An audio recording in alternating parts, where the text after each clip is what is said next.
ठीक है, ये हमारा वॉइस है और वॉइस बोलने के लिए तो बहुत भारी होता है, लेकिन हमारे ख्याल से ये बहुत इजी होता है। ठीक है, आज इस तरह से हम पढ़ेंगे कि ऐसा कभी आप लोग पढ़े होंगे कि नहीं मालूम नहीं, लेकिन आज हमसे भी पढ़ के देखो कैसा लगता है। अगर अच्छा लगेगा तो इस वीडियो को सब्सक्राइब, लाइक और शेयर ज़रूर कीजिएगा।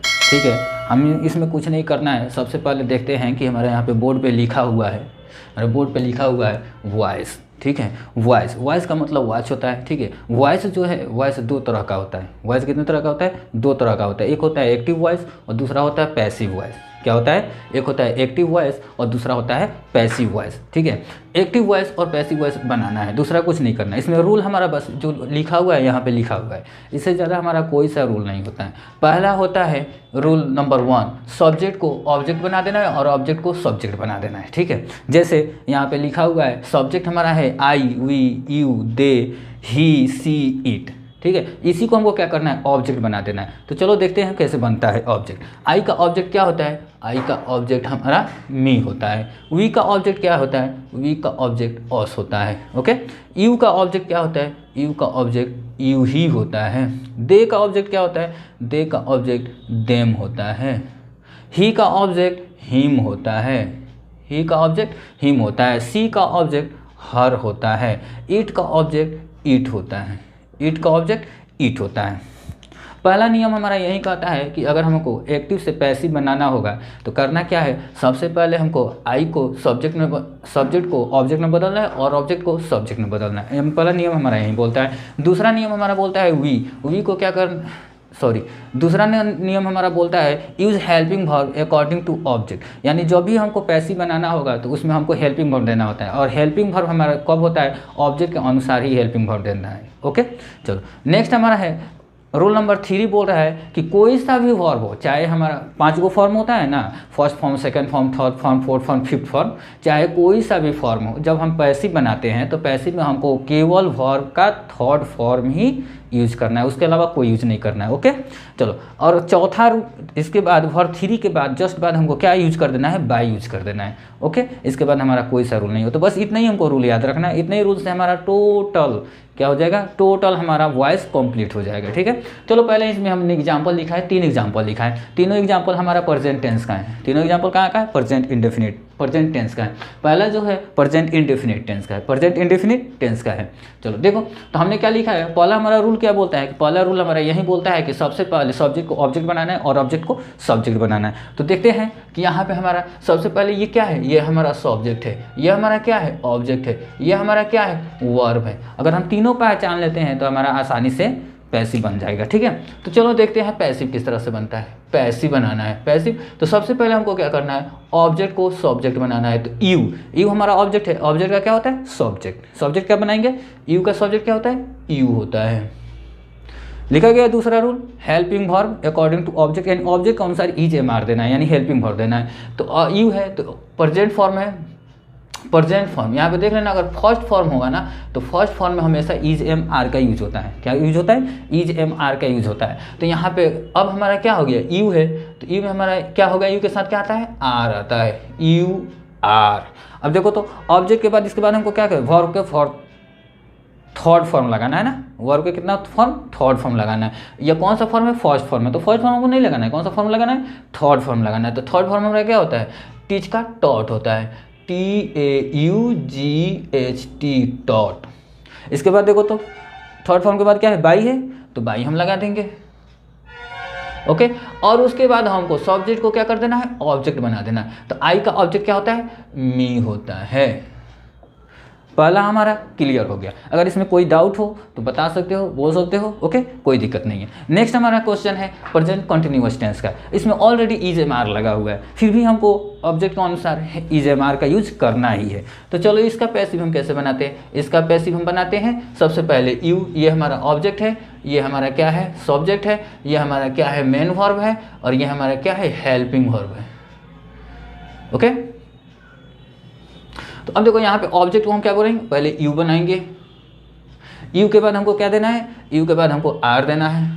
अब इसमें कुछ नहीं करना है, इसमें एक चीज़ ध्यान देना है कि जब भी हेल्पिंग वर्ब के साथ वर्ब का चौथा रूप होगा तो उसमें एक वर्ड आता है बीइंग का यूज किया जाता है। क्या कौन सा यूज किया जाता है? बीइंग का यूज किया जाता है, BEING बीइंग। और उसके बाद फिर हमारा यही नियम लागू होगा।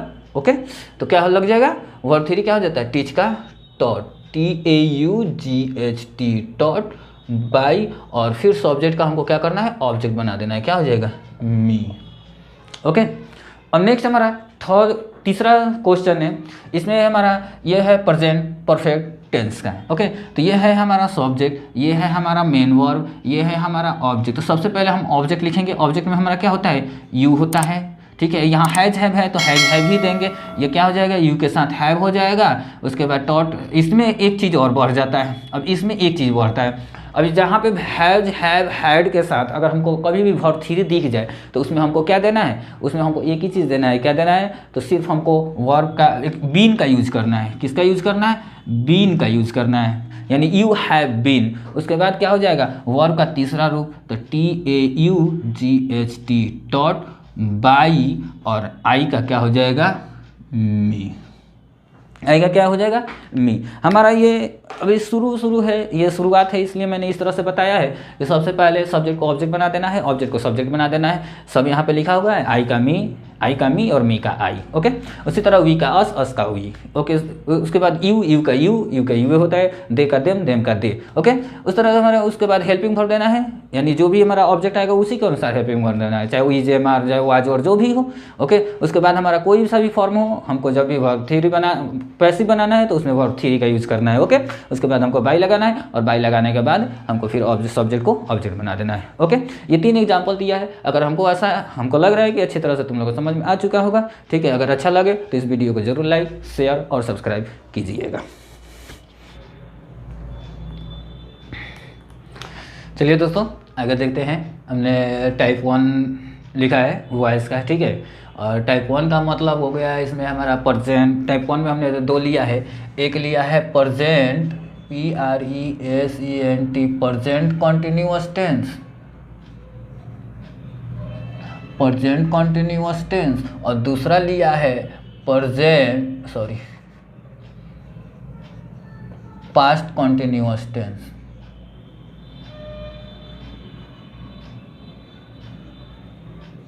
क्योंकि ये दोनों जो है, एक तो हमने लिया है प्रेजेंट कॉन्टिन्यूअस टेंस और दूसरा लिया है हमने पास्ट कॉन्टिन्यूअस टेंस, क्योंकि ये दोनों एक ही तरह से बनता है, इसमें कोई अलग नहीं होता है। जैसे भी बनाना है दोनों एक ही नियम होता है, सेम नियम होता है। और इसको देखने से तो लग रहा है ना कि भारी है, लेकिन वास्तव में ये भारी नहीं है।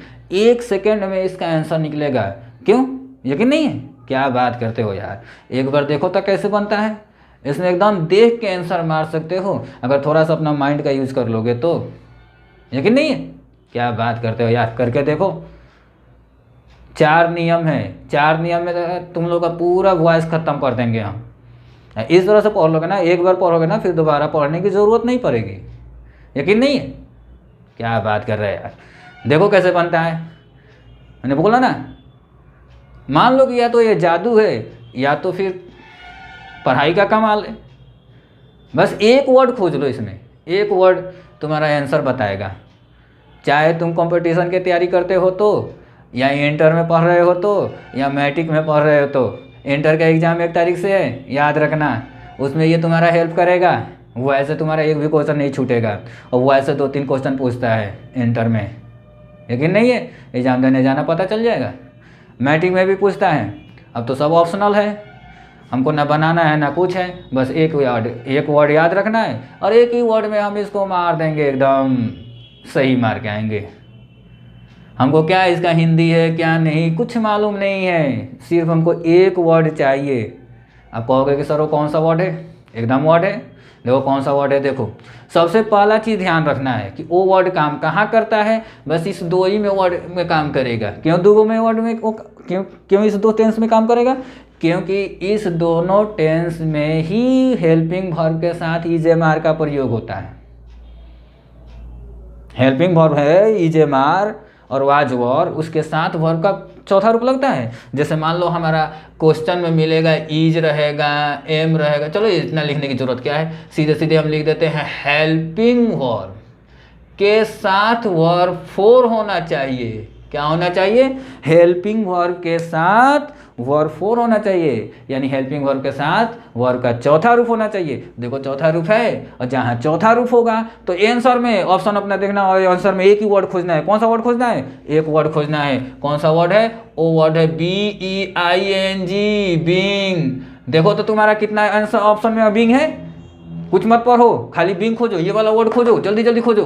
देखो हमने पढ़ा इंग्लिश इज बीइंग, बीइंग मिल गया, बीइंग मिल गया, मतलब ये आंसर हो सकता है या नहीं मालूम नहीं है, ये आंसर हो सकता है, एकदम परफेक्ट है। चलो आगे पढ़ते हैं, इज बीन, ये नहीं हो सकता है क्योंकि इसमें बीइंग है ही नहीं। आगे पढ़ते हैं, इंग्लिश इज बीइंग, ये हो सकता है नहीं, हो सकता है। नेक्स्ट में इंग्लिश इज स्पोकन, इसमें है ही नहीं। अब बताओ इतना कितना टाइम लगा हमने दो वर्ड खोजने में, दो ऑप्शन में हमारा मिला है बीइंग, बाकी में नहीं मिला है तो दो को मैंने काट दिया, सिर्फ दो को बचाया है, और उस दो में ही हमारा एक परफेक्ट आंसर है। अब कैसे, अब तो हमको मालूम नहीं है। अब बोलोगे कि सर आप तो बोले थे बीइंग खोज लो आंसर निकल जाए। हाँ सही बात है, अगर एक में रहता तो आंसर वही होता, लेकिन एक में तो है नहीं, है कितने में, दो में है। तो दो में है तो अपना नियम जो पढ़े हो नियम को फॉलो कर लो, नियम फॉलो करो। देखो तो इंग्लिश है, ये हमारा ऑब्जेक्ट है इंग्लिश, ठीक है परफेक्ट है। आई को मी एकदम परफेक्ट है, इसमें भी आई को मी है। इसमें क्या है, जा इसमें देखो तो वर्ब 3 है ना, परफेक्ट है, और हमको वर्ब 3 चाहिए, लेकिन इसमें देखो वर्ब 3 है नहीं है, ये हमारा आंसर नहीं है। आंसर हमारा क्या हो जाएगा, ऑप्शन ए। क्या होगा, कितना टाइम लगा, क्या उसका हिंदी है क्या नहीं हमको कुछ मालूम नहीं है, हमने आंसर निकाल दिया। अच्छा ये बताओ, हम जाते हैं एग्जाम देने तो क्या एग्जामिनर पूछता है तुम्हें हिंदी आती है, नहीं ना, उसको ये देखता है कि तुम्हें कितना आता है, तुम्हें इंग्लिश बनाने आता है या नहीं, वॉइस बनाने आता है या नहीं, तुम वॉइस पढ़े हो या नहीं, तुम कितना देर में बना देते हो, यही ना देखता है। कि हिंदी पूछता है कि बता दो कि इसका इंग्लिश का हिंदी क्या होता है, स्पीकिंग का हिंदी क्या होता है, इसका हिंदी क्या होता है, कुछ पूछता है, नहीं पूछता है, एकदम नहीं पूछेगा, पूछेगा भी नहीं। चलो देखते हैं next, she was calling her sister, यानी कॉलिंग मिल गया ना, वाज के साथ कॉलिंग, खोज लो बीइंग। अब बीइंग हमने खोजा, पहला में है कहीं, कहीं नहीं है। Her sister was called by हर, नहीं है। Her sister was being called, वाह इसमें तो मिल गया, मतलब ये आंसर हो सकता है। दूसरे में देखो बीइंग नहीं है, वाह वाह ये तो एक को में हमारा मिला, ये तो हमारा एक को में मिल गया, एक में मिला मतलब कन्फर्म हमारा आंसर यही होगा। क्या दूसरा हो सकता है, बिल्कुल नहीं, बस ऑप्शन बी हमारा आंसर है।